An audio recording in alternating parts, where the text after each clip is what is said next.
Hello and welcome back. It's great to have all of you with us again. Sister Denise has been sharing her churnings and her understanding of the Bhagavad Gita in this series entitled The Gita Decoded. We are on chapter 7, which is entitled The Yoga of the Knowledge of Discrimination. And Sister Denise is taking us through this chapter to share what the real message is that God is delivering to His children. Sister Denise, it's great to have you here back again. Thank you. We stopped at the end of the last episode on verse 8, and the praise of God continues in verse 9. I'd like to begin in verse 10, which reads, "Know me to be the primeval seed of all creatures, Arjuna." I find that expression rather curious, primeval seed. Could you explain what that means? A seed of what? Primeval means the originating. So you have this idea of God as everything and everyone, and also as the primogenitor. So God causes everything to be, and everything that is part of God's body, as it were. And this is really this concept of omnipresence that is very, very common. If you look at the third line of this stanza, I am the intelligence of the intelligent, is actually different from the other lines. And it is said for God, I am the intelligence of the wise. You can say a person is wise because they have studied with God and they've absorbed His intelligence, His wisdom into themselves, which has made them sparkle. So the way I interpret the influence of God on everything is that God is an energy, a source of qualities which gives the sparkle to everything. Any one of us may be endowed with virtues and so on. And very often people say these are gifts. The nature of the relationship with God is that you ascribe any good, pure or divine qualities that are in you. You say these are gifts from God because you want to acknowledge that the ultimate source of all of this is God. Because if you say it's me, you're edging God out, ego, ego. So these are devices. Oh, wow. Yes. Oh, wow. Ego, edging God out. Okay, it'll take me a while to get over that, but continue. So anyway, if you say, okay, I am full of all these marvelous qualities and so on and so forth, so therefore you should, praise me and worship me and whatnot. Now that is not the right way to be. So a way to keep oneself humble and to, make sure that you never try to displace God or edge God out, to always say, okay, whatever there is in me that is godlike and splendid and so on, it's a gift from God and I am therefore a trustee of it, and it has to be used not how I want, but according to the directions of God. Whatever are the brilliance and qualities and specialities, especially of people, of nature, they're creation, so they reflect the glory of the Creator. It's correct to say, there but for the grace of God go I, kind of thing. You see what I'm saying? I'm going to read verse 12, 13 and 14 because they flow into each other. I noticed that the three gunas makes a return in this chapter. And it reads as follows, and those states of being which are sattvic, and those which are rajasic and tamasic, know that they proceed from me, but I am not in them, they are in me. How do you understand this? The way we understand this in Brahma Kumaris is a little bit different from the conventional way. What we would say is the Creator is God, who has the full knowledge of Himself, the Creator, and the creation. So the nature of the creation is it proceeds from a completely pure state, sattvic, through the middle level, rajasic, to the impure state, tamasic. And then God the purifier takes the impure creation and purifies it again. So in that sense, yes, it proceeds from him. He knows about it. He knows how it goes. And because he knows them, you would say they are in him, not physically in him, but they're known to him. This then takes us to verse 13. All this universe is deluded by these three states of being, composed of the qualities. It does not recognize me, who am I higher than these and eternal. And verse 14.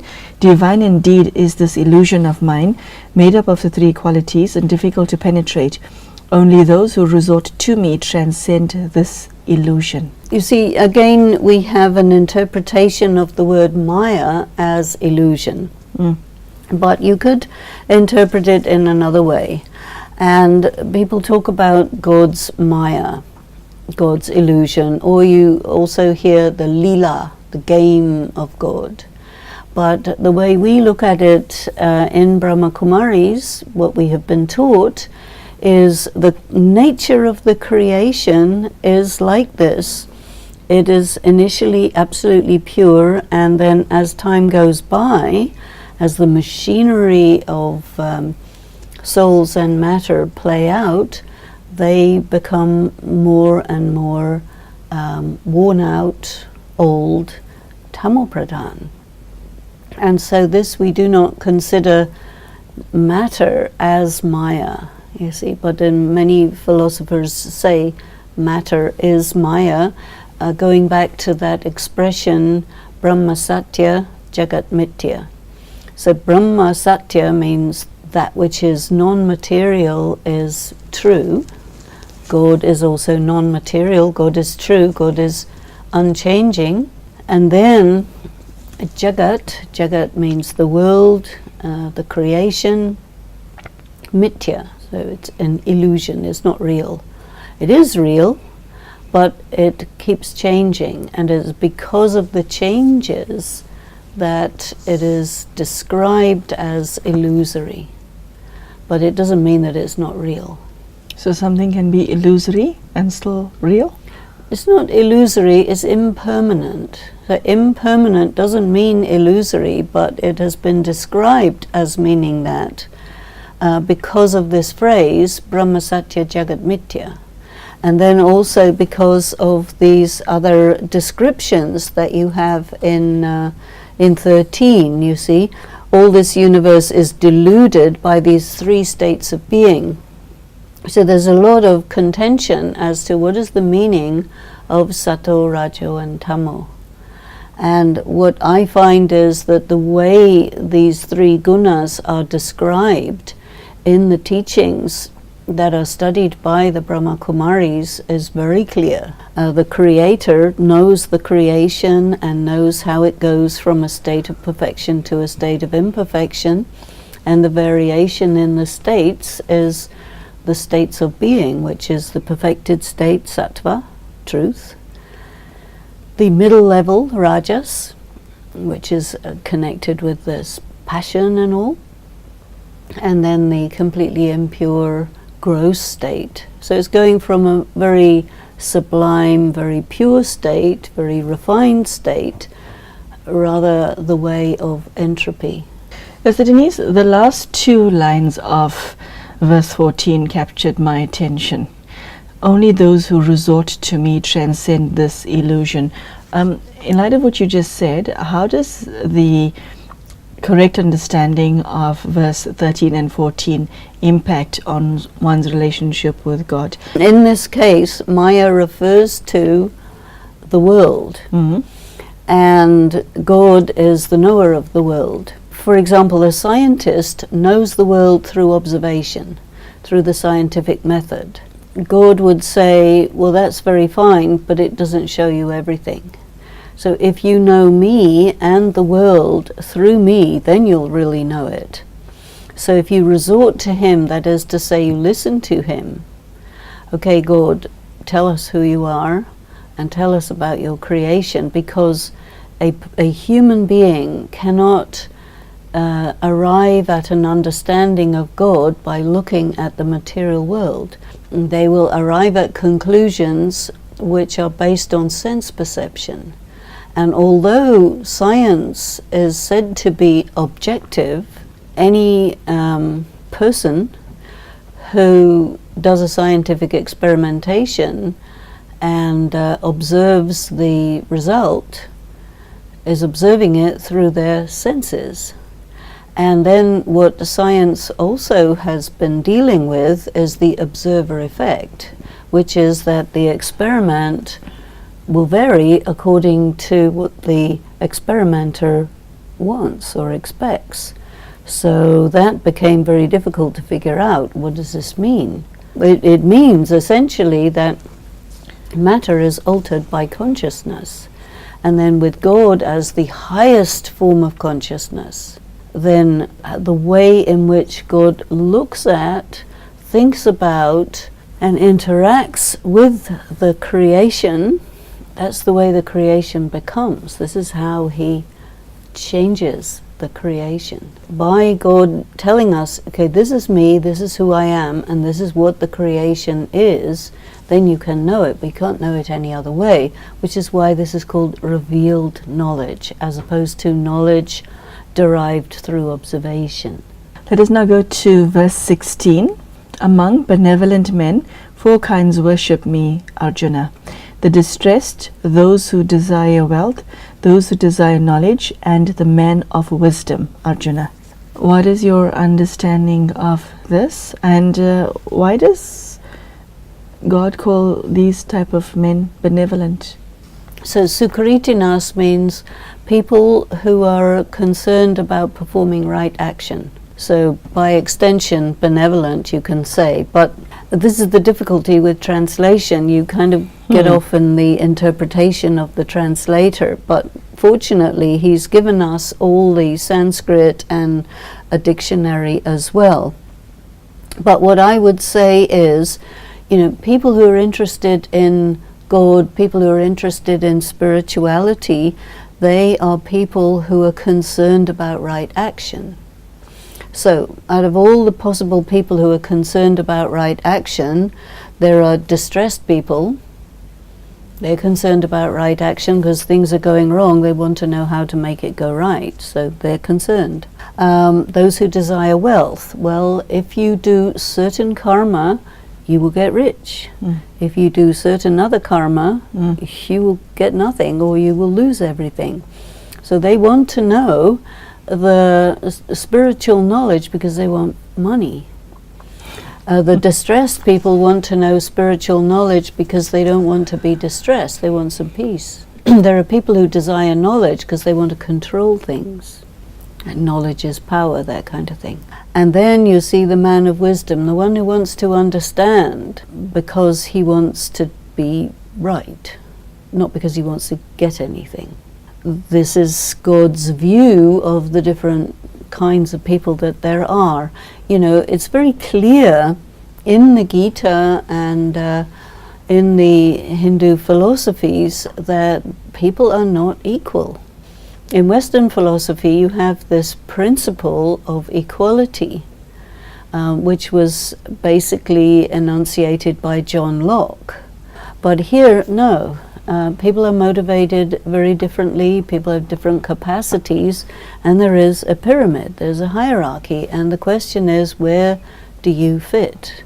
Are you a man of wisdom, coming to God as a man of wisdom, or are you distressed? Definitely there's going to be a different quality of relationship depending on what your condition is and what you want.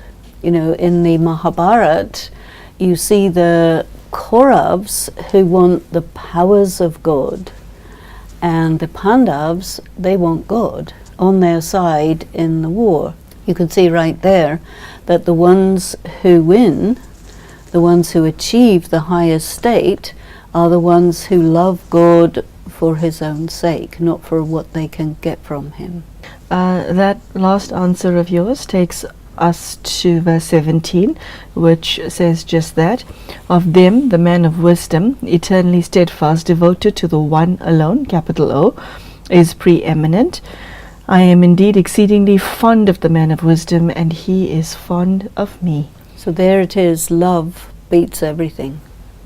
But we're talking divine love, not Oh yes. not ordinary love. Your love for God, God love for you, that's it.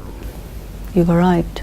That's a very interesting question to ask oneself, Denise. It's not that you love God, but what is behind your love for God?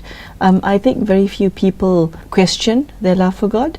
You get born into a religion and you follow that religion and you communicate to God in your own way, but very few of us stop and take the time to ask, what is it that brings me here? What do I want from God, and why? Because do what I do love you God? want from God?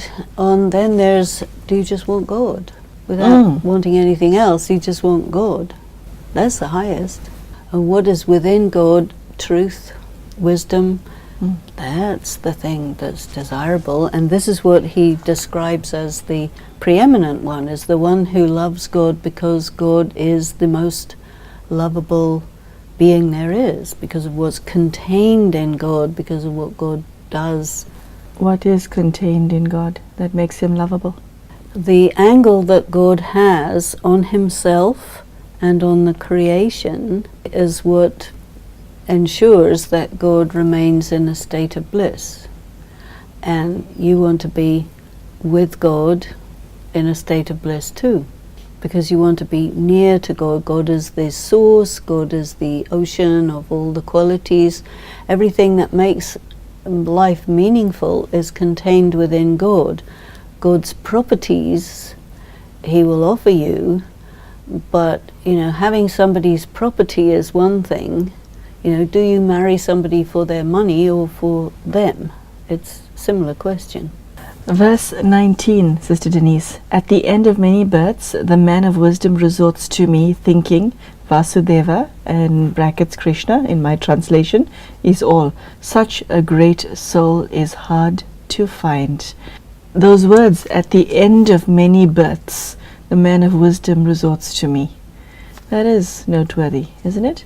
There is something that we speak about within the Brahma Kumaris, that the person who has passed through the full cycle of 84 births and has reached the end of the last of his many births is the one who God will work with to effect the regeneration of the world. And this then is how we see Prajapita Brahma. So this is very interesting, because I spoke before of this idea, Brahma becomes Vishnu, Vishnu becomes Brahma, and you see that in certain images in different temples. God is perfect and his first creation is perfect. So as it says in the Sikh scripture, it doesn't take God very long to transform a human being into a deity.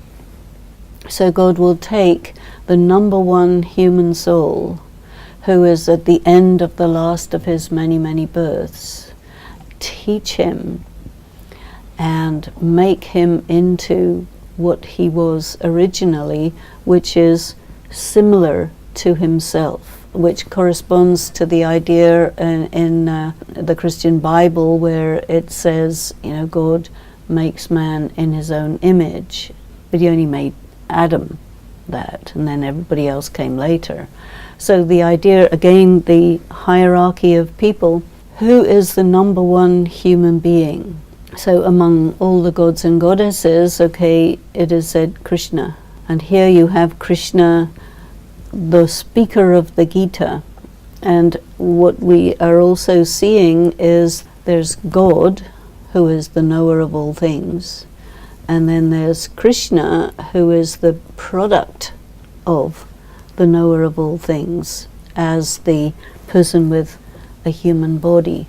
Because you always see Krishna with a body, he's got Radha, he becomes Narayan, he is the true man, you see. So you have Krishna the man, and then you have God, the most attractive one, which is also with the epithet Krishna. So this becomes quite complex to unravel, but I do see that this verse also gives us a clue as to what's happening here, how God works with that soul who is so hard to find, a great soul who is really the man of wisdom, the one who loves God for his own sake. That is Arjuna, you see.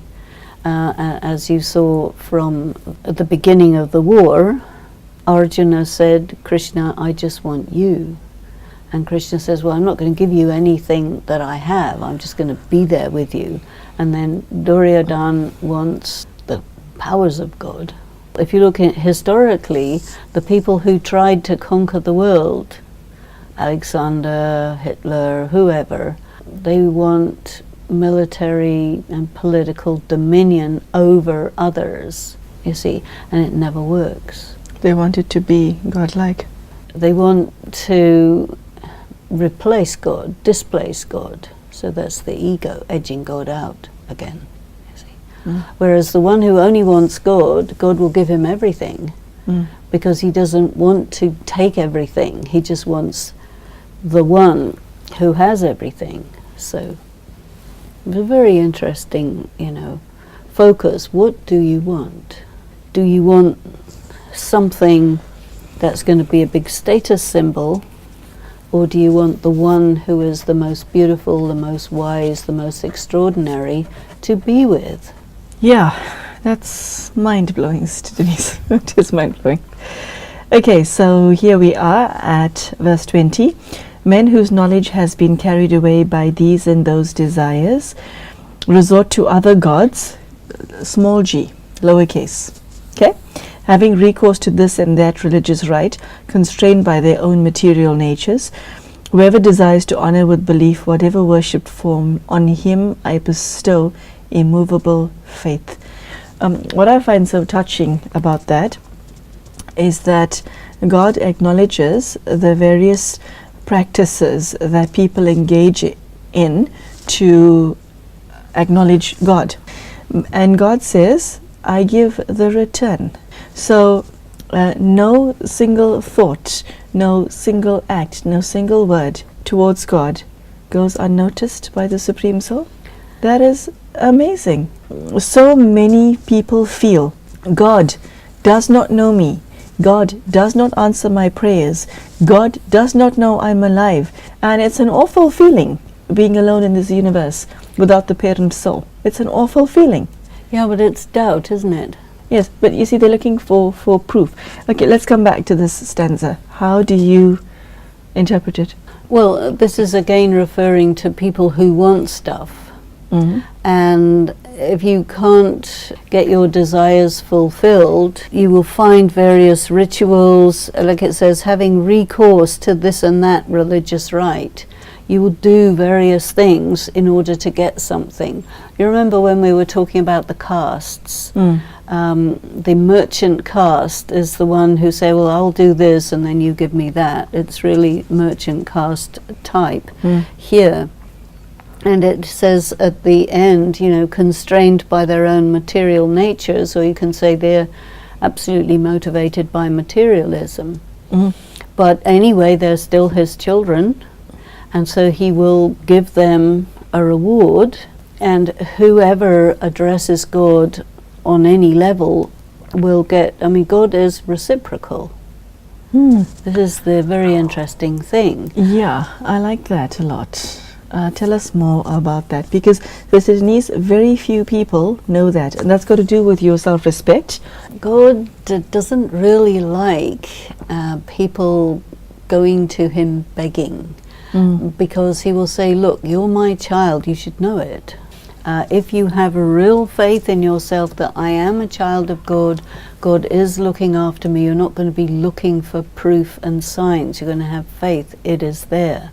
This is a much higher quality person. I'm going to read verses 22 and 23 together, because they flow into each other.